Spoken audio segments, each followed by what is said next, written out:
L'objectif est de former les apprentis à la fois sur les domaines de la sécurité, c'est-à-dire à la fois la sécurité défensive, mais également la sécurité offensive. Il faut comprendre comment les attaquants peuvent rentrer pour pouvoir en protéger, et également tous les systèmes. On est à l'EPITA, on s'intéresse aux logiciels, aux systèmes d'exploitation et à la manière dont ils sont conçus.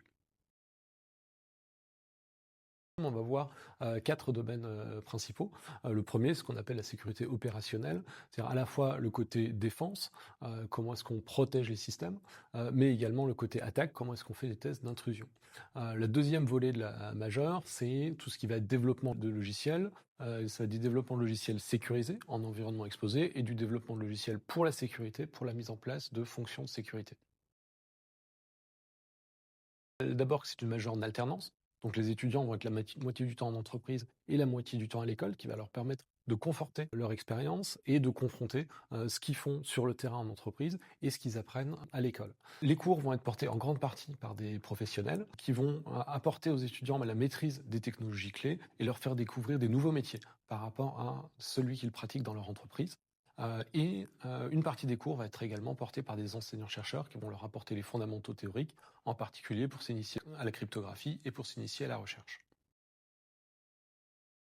Donc les projets, dans le cadre de la majeure, vont être de deux types. Il va y avoir des grands projets qui vont durer tout le semestre.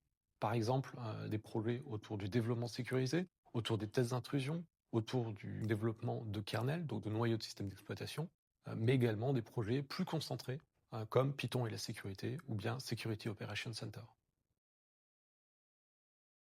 Les débouchés de suite à la majeure reprennent les sujets sur lesquels les apprentis travaillent, c'est-à-dire à la fois la sécurité opérationnelle, où les étudiants vont travailler à la fois dans des ministères ou dans des grands opérateurs industriels, également tout ce qui est développement sécurisé, développement d'applications pour la sécurité, développement d'applications de gestion de risque, développement d'applications de protection, également dans tout ce qui est gouvernance, pilotage de la sécurité, qui sont des domaines très importants pour la poursuite et l'évolution de la carrière, mais également pour quelques-uns, ceux qui choisiront de continuer dans le monde de la recherche, de faire une thèse. C'est une possibilité qu'ils ont et ils le font avec beaucoup de réussite.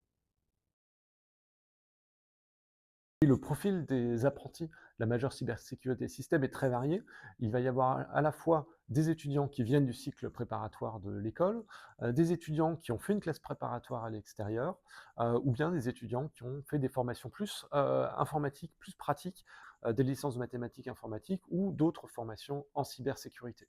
Le point commun de tous ces apprentis, ça va être à la fois de chercher un fort niveau d'apprentissage technologique et en même temps de vouloir appliquer ce qu'ils ont appris sur le terrain dans leur entreprise et en même temps d'apprendre au quotidien de leur expérience.